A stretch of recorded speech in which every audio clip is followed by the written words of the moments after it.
people have always been in awe of Mother Earth's most fearsome phenomenon, the volcano. Some of the most majestic peaks of Western America rise along the Cascade Range. Deep within these peaceful-looking mountains rumbles a power capable of devastating cities, of destroying cultivated lands, of causing horrible deaths. This unrecognizable landscape of devastation used to be Mount St. Helens. Mount St. Helens is just one of many Cascade volcanoes. Which of these slumbering giants might awaken next?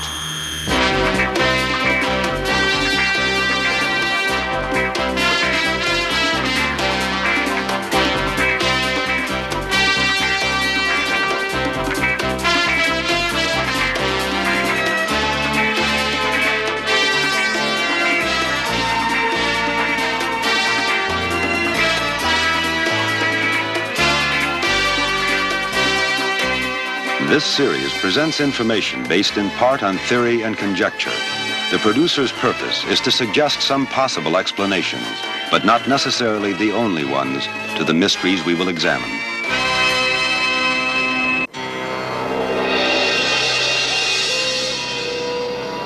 The towering splendor that was Mount St. Helens. Her green slopes were the home for thousands of forest creatures, the refuge of nature lovers. Thousands hiked her trails. Families camped beneath her trees. Loggers harvested her vast forests. Vacationers came to fish along the banks of Spirit Lake, nestled high on the slope of the mountain. The waters of Spirit Lake feed the Toutle River, which winds down the mountain and through the valley towns below. Towns which had never thought of danger from the volcano that loomed above. Until the spring of 1980, when the mountain began to heat from within.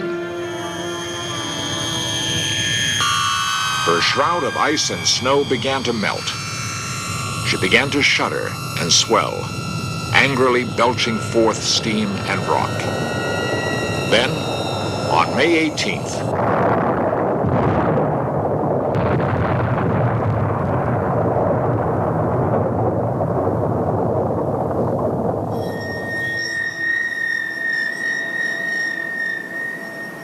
it was one of the most powerful volcanic blasts ever recorded.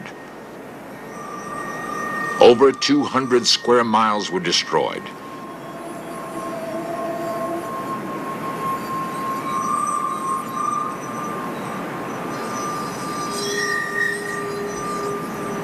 The entire wildlife population was buried beneath billions of tons of ash and rock, or burned to death by the incredible heat of the explosion.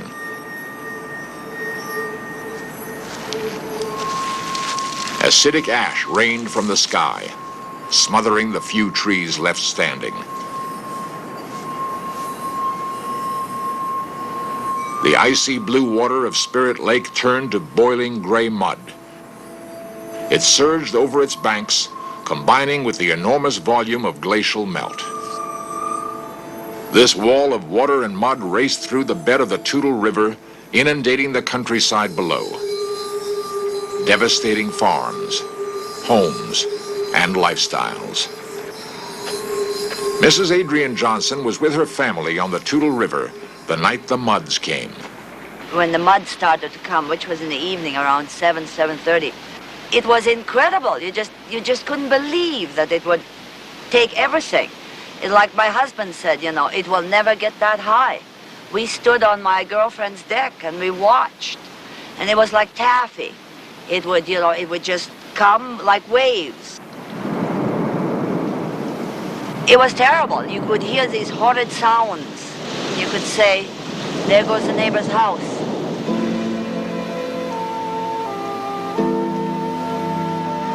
We used to have neighbors here. Now the only time that they come by is to see if they can salvage something. The solitude now, it is just devastation. You get up in the morning and all you see is destruction.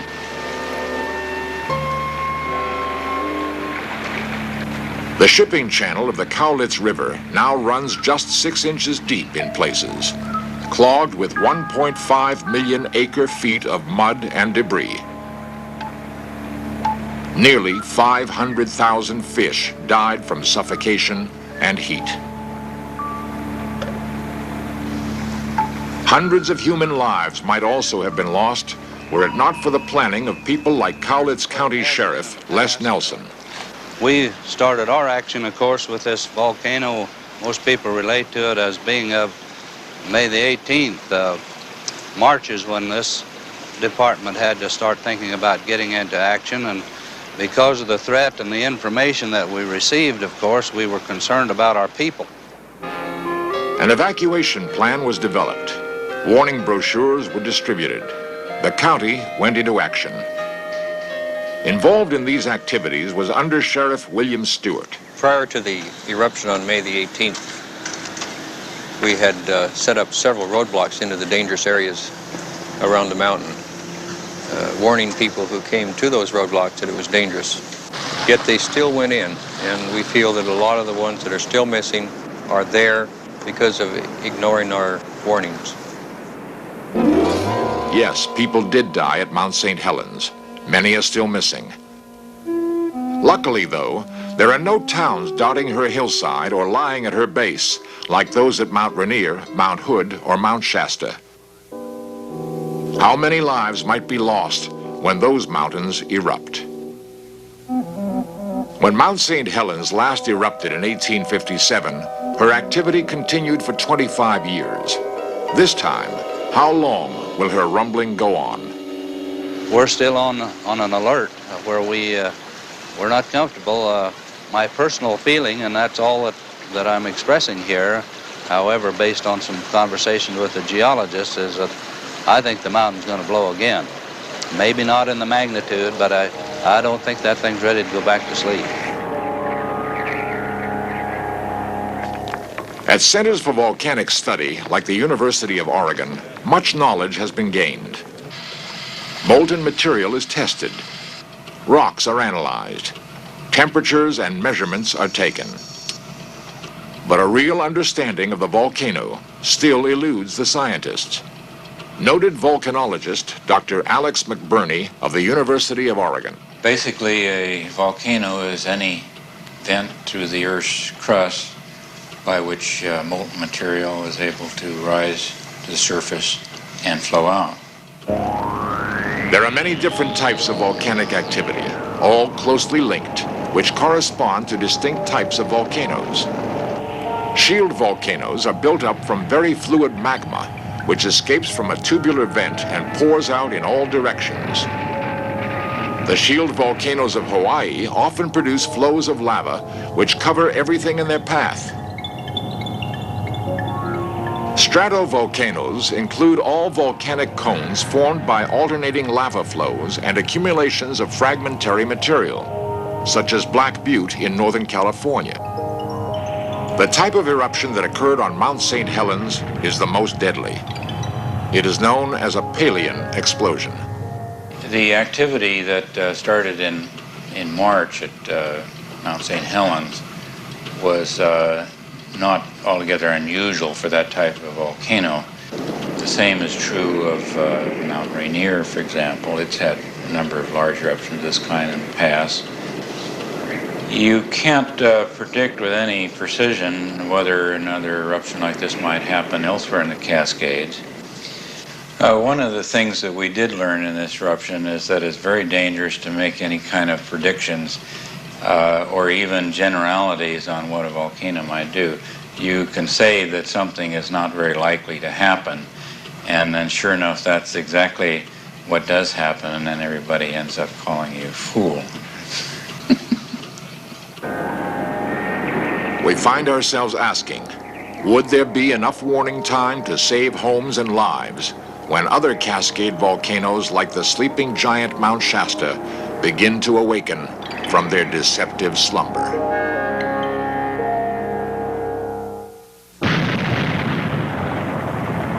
In 1883, Indonesia's Krakatoa erupted with an explosion considerably larger than this one recorded in 1927. It was heard nearly 3,000 miles away.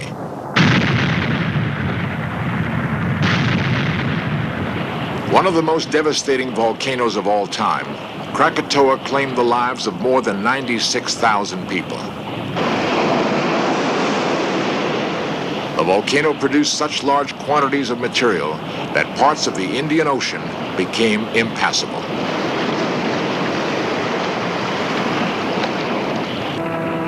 In 1669, Mount Etna took the lives of 20,000 people. Many more have died as she continues to destroy farms and villages.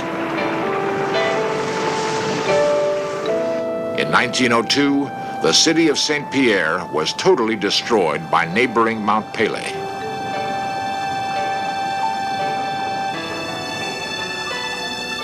"30,000 people were killed as the result of a highly heated hurricane-like blast estimated at 12,000 degrees centigrade.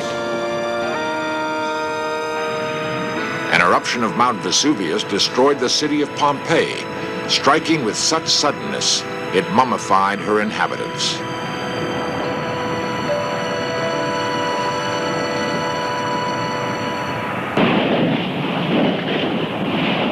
How many more lives will be lost to these rivers of lava as they are released from deep within the bowels of the earth? The tropical paradise of the Hawaiian Islands is in reality the top of the greatest volcanic mountain range in the world.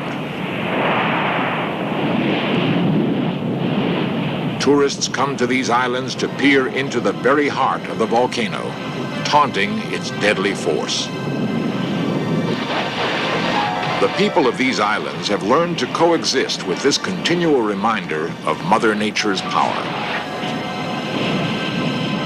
Do we know enough about volcanoes here or anywhere else in the world to be really secure, to be able to relax believing we would be warned in time should a volcano erupt with deadly force? Scientists tell us that the Cascade Range of the American Northwest is a time bomb of volcanic activity. These volcanoes may erupt within 200 years or 2 days. Which one will next erupt? The ethereal Mount Hood last erupted in 1801. Will her future activity bring death to hundreds of thousands? Mount Mazama was totally destroyed in her last eruption, leaving only the shimmering crater lake. When will the stillness of her waters be shattered from within? The ice-laden Mount Rainier was last heard from in 1882. If she were to erupt tomorrow, what would happen to the populations of Seattle, Tacoma, Olympia? Mount Shasta, the mystery mountain of California, last erupted 200 years ago. Will she last another year? The area around Mount Shasta is a lush recreational region. Her slopes welcome skiers in the winter. The air here is clean. The fishing is great. The hunting is some of the best. And the risk of death by a volcanic eruption is far greater than at Mount St. Helens. Yet people seem to have balanced this risk with the joys of living here. 12,000 people make their homes in the towns that lie in the shadow of Mount Shasta. When Mount Shasta erupts, scientists predict with certainty that these towns will be devastated.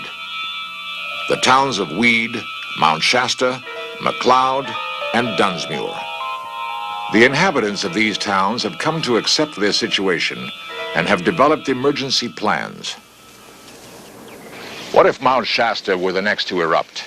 Would its beauty be destroyed, leaving a path of desolation like that of Mount St. Helens? How many lives would be lost? Would the people of the neighboring towns at the very base of Mount Shasta be warned in time to escape? Here, in a simulated evacuation created for our In Search Of cameras, residents and officials of the little town of Mount Shasta demonstrate what might happen when the mountain springs to life. The resort town of Mount Shasta appears peaceful enough, but it lies in the path of potential destruction. How will this picture change if the volcano that looms above it begins to heat up? Advised to begin evacuation, the National Guard will be called in by the governor. Federal agencies will stand by, ready to add their support.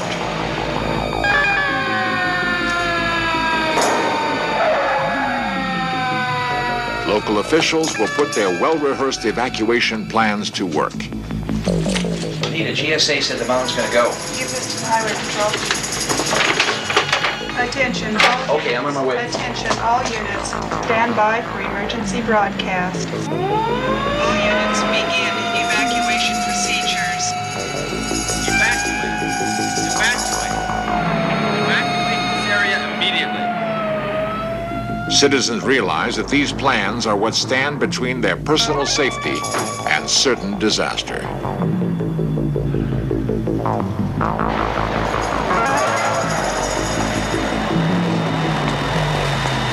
Equipped with special maps of the region, pinpointing farms and mountain residences, the California Highway Patrol will join forces with local officials in an effort to evacuate surrounding rural and recreational areas.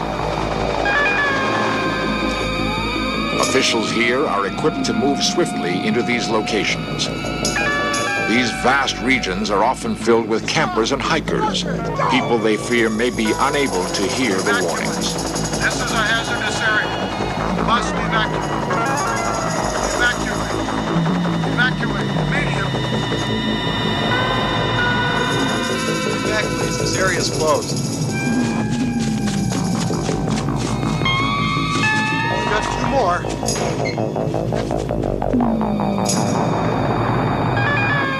The towns of Weed, Mount Shasta, Dunsmuir, and McLeod have long been aware that this could happen at any time. Local leaders are confident that their residents can be evacuated without incident. National Guard members will comb the streets on foot in order to locate any stragglers or children who may have been separated from parents and move them to evacuation centers outside the danger zone.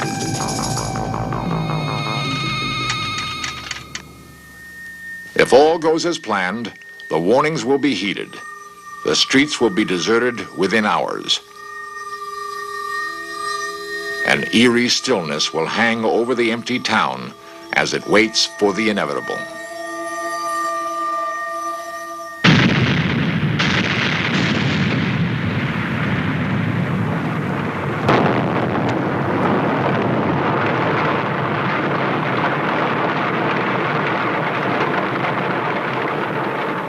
No, it hasn't happened yet.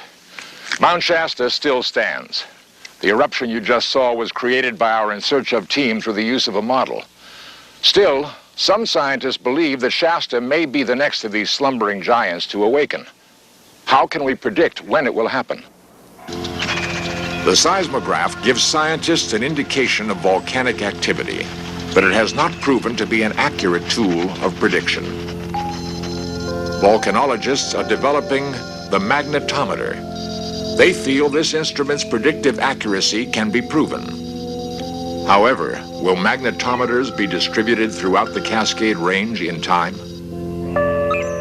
With all of their machinery and knowledge, scientists were unable to predict Mount St. Helens eruption. Perhaps there is another predictive tool that should be explored, the human mind. With her sensitivity to harmonic tremors, Charlotte King displays an amazing accuracy. It started out with a severe migraine headache, which I've had since the 18th of March. And ever since that time element, the pain has increased and decreased with the mountain activity. And prior to the 18th, on the Friday before, the pores in the back of my hands opened up and I had bleeding in the capillaries on my hands and my cheeks. I had a severe headache. I was beginning to tilt a little bit to the left of my body. I was having trouble maintaining balance. And when the evening of the 17th arrived, I got up to turn the TV station about 8 o'clock and directly walked right into a wall. At that point, I made a phone call to the TV station and told them it would go within 12 hours. 12 hours and 12 minutes later, the eruption of May 18th occurred. As we watched, our In Search of cameras captured one of Charlotte's remarkable experiences. Oh, something must be happening on the mountain right now because the pain is very intense. It's coming in waves. This is the type of pain I've had with the harmonic tremors, and it comes on very suddenly like that and hits very hard. At that exact moment, 10:56 a.m., June 25th, tremor activity was confirmed by the United States Geological Survey. Will we be forced to rely on Charlotte King to tell us when Mount Shasta or other Cascade volcanoes will erupt? We attempt to understand the phenomenon of the volcano in scientific terms. Yet even in today's world, the Native Americans' understanding of the ways of nature may prove the more accurate. Cowlitz Indian Tribal Chairman Roy Wilson.